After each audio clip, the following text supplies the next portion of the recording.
Europe 1 Soir. Interview. Il est 18h14, retour dans le 18-20 d'Europe 1. L'économie n'a pas pris de vacances cet été, c'est le moins qu'on puisse dire. Bonsoir Elie Cohen. Bonsoir. Économiste, chercheur au CNRS. Le fait marquant pour vous dans les 2 mois qui viennent de s'écouler, c'est quoi? La Chine, deuxième puissance économique mondiale? Non, je ne dirais pas ça, parce que la Chine est la deuxième puissance mondiale depuis plus de 10 ans déjà. C'est-à-dire qu'elle est devenue officiellement deuxième puissance mondiale en dollars courants, mais les économistes raisonnent plutôt en parité de pouvoir d'achat. Qu'est-ce que ça veut dire? Vous savez bien qu'un Big Mac ne vaut pas le même prix au Japon et en Chine. Et si on c'est un bon indicateur. Et c'est un bon indicateur, c'est l'indicateur Big Mac. Donc si on compare les prix réels et donc la production réelle de la Chine et la production réelle et les prix réels du Japon, depuis plus de 10 ans déjà, la Chine est passée devant. D'ailleurs, on le sent bien, stratégiquement, géopolitiquement, la Chine pèse beaucoup plus et depuis plus de 10 ans. Le Japon est une puissance endormie. Le Japon, au cours des 10 dernières années, n'a pas eu de croissance, n'a pas véritablement compté. Géopolitiquement, le Japon était aligné sur les États-Unis. Le vrai fait, c'est la Chine, mais depuis plus de 10 ans. Et la France alors, Elie Cohen? Petit rebond de croissance, inespéré, miraculeux, a même dit Christine Lagarde. Vous avez été touché par la grâce? Non, ou pas du tout. C'est une pure illusion comptable, comme vous le savez. Je ne le sais pas. Ah non, écoutez, ceux qui regardent les chiffres savent que la bonne surprise de ce deuxième trimestre tient presque exclusivement à un mouvement de stock, c'est-à-dire que les entreprises se sont mises à restocker. Or, la comptabilité des stocks, c'est véritablement le poteau noir. C'est pour ça qu'on se trompe dans les prévisions, c'est parce qu'on ne sait pas correctement évaluer les stocks. Pourquoi les stocks se remettent-ils à augmenter? Alors, ça peut être une très bonne nouvelle, ça veut dire que les entreprises sont confiantes dans l'avenir et donc ils estiment qu'il faut qu'ils s'approvisionnent de nouveau pour pouvoir servir la demande. Ça peut être pour une toute autre raison. Comme les taux d'intérêt sont très bas, il est intéressant de s'endetter maintenant et de reconstituer des stocks maintenant, même si on n'est pas sûr de savoir correctement les utiliser. Donc, c'est un très mauvais indicateur. Et vous dites que c'est un trompe-l'œil alors, ce c'est petit un rebond qui a été applaudi? Ce 0,6, en fait, ce 0,6... Non, mais ça, c'est pas le pessimisme non, pas du tout. inhérent à Elie Cohen, non. À Elie Cohen non, pas du tout. Et aux économistes? Non, pas du tout. Le 0,6 comporte 2 éléments. Il comporte une bonne surprise et une agréable surprise, c'est que l'investissement est reparti.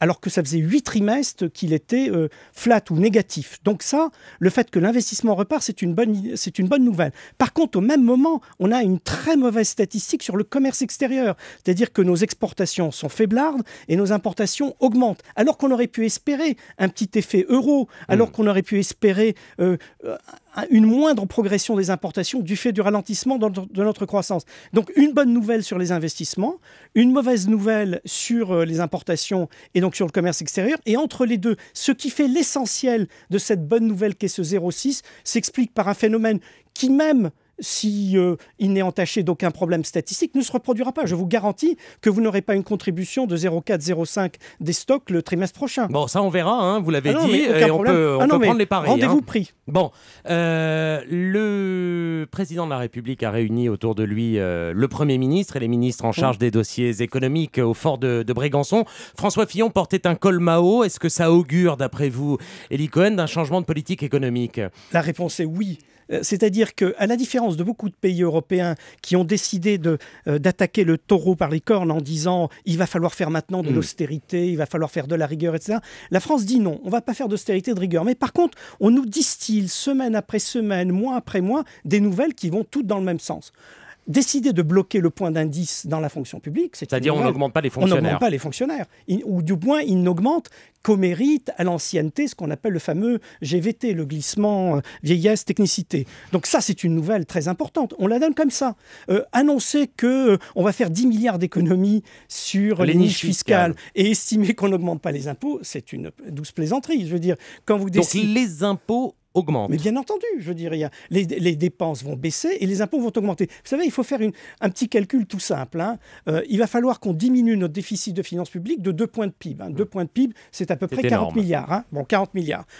Une partie vient du surcroît de croissance, parce qu'on va quand même faire, dit le gouvernement, 2%. Bon, sur ces 40 milliards, disons, on enlève très grossièrement 10. Il reste 30 à trouver. 30, eh ben, il va falloir que vous ayez 20 de baisse de dépenses et 10 d'augmentation d'impôts. Et ça, on va y arriver quand, d'après vous, Elie Cohen? Parce qu'il ne vous a pas échappé qu'on était en pré-campagne présidentielle et que les mauvaises nouvelles ne sont pas bonnes à prendre. Mais Madame Lagarde a déclaré aujourd'hui au Financial Times qu'on fera ce qu'il faudra pour tenir les objectifs de diminution des déficits publics. Elle l'a dit. Donc on s'est engagé officiellement à Bruxelles à réduire de 8 à 6% du PIB notre déficit. C'est en gros le calcul que je viens de vous faire, c'est les fameux 40 milliards. On s'est même engagé d'ici 2013 à voir notre déficit passer de 8% du PIB à 3% du PIB, c'est-à-dire on va le diminuer de 5%. Ça veut dire qu'il faut trouver 100 milliards, soit d'économies, soit de recettes nouvelles. À peu près. Donc l'année va être très dure. L'année va être dure. Et donc, le choix qu'a fait le gouvernement,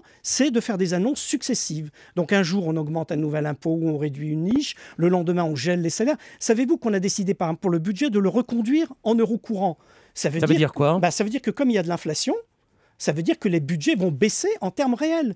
On a même décidé de baisser les budgets d'intervention de près de 10%. Donc, si vous voulez, c'est une super austérité qui est en train de s'installer dans tous les ministères. On demande de rogner partout, de diminuer partout les dépenses courantes. Et pourquoi on ne le dit pas? Pourquoi y a-t-il des mots interdits? Il faut demander aux spécialistes de la politique. Ça aussi, oui, on leur demandera. On demandera aux hommes politiques qui viendront dans cette émission. Mais pourquoi, vous qui êtes économiste, c'est quoi? Il y a des pouvoirs magiques dans les mots? Si on dit rigueur, tout s'effondre. Si on dit hausse d'impôts, tout le monde quitte la... Qu'est-ce qui se passe?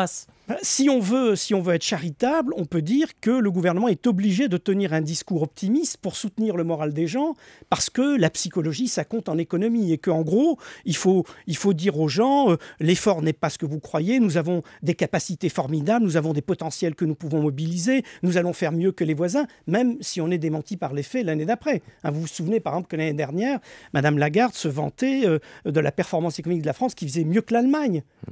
Et elle disait à l'époque que si la France faisait mieux que l'Allemagne, c'était dû à l'excellence de la politique économique qu'elle menait. Là, vous avez vu les résultats. L'Allemagne fait beaucoup mieux que la France. Personne ne dit que c'est à cause de la mauvaise qualité de la politique économique française qu'on fait moins bien. La vérité, c'est que nous n'avons pas les mêmes structures économiques. Et la vérité, c'est que l'Allemagne a été touchée beaucoup plus durement que nous l'année dernière parce qu'elle est une puissance industrielle exportatrice et qu'on ne l'est plus.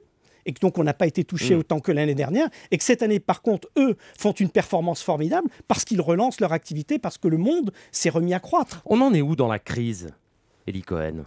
Eh bien, on est dans Est-ce qu'on le sait déjà? Vous pouvez me dire non, un économiste qui dirait, écoutez, moi je n'en sais rien. Non, mais ce serait bon à prendre et à entendre. J'essaye de répondre à votre question en vous disant d'abord que la crise a d'abord été financière, puis qu'elle a été économique, et que maintenant c'est une crise de finances publiques. C'est-à-dire la vraie question, c'est comment partout dans le monde, il va falloir resserrer les écrous pour retrouver de la flexibilité budgétaire. Alors certains pays peuvent le faire plus facilement que d'autres parce qu'ils ont encore une capacité de croissance formidable. Vous avez vu que la Chine, l'Inde continuent à se développer à des niveaux faramineux. Pour des pays de la vieille Europe ou pour les États-Unis qui avaient déjà des déficits importants, à partir du moment où l'austérité devient le principe de politique économique essentiel, c'est très difficile parce que vous avez un arbitrage en permanence à faire entre plus d'austérité, ce qui améliore la situation des finances publiques, mais qui détériore les perspectives de croissance, ou plus de déficit, ce qui soutient la croissance, mais qui vous met en difficulté par rapport au marché. Donc c'est cette balance entre stimulation, austérité, qui est à la base des politiques économiques de tous les pays en ce moment. Difficile de faire de la politique dans ce contexte. C'est très difficile, d'autant que, en particulier... Plus facile de faire de l'analyse économique. En particulier pour les vieux pays européens, il n'y a en matière économique que des mauvaises nouvelles à annoncer pour les 2 ou 3 années qui viennent.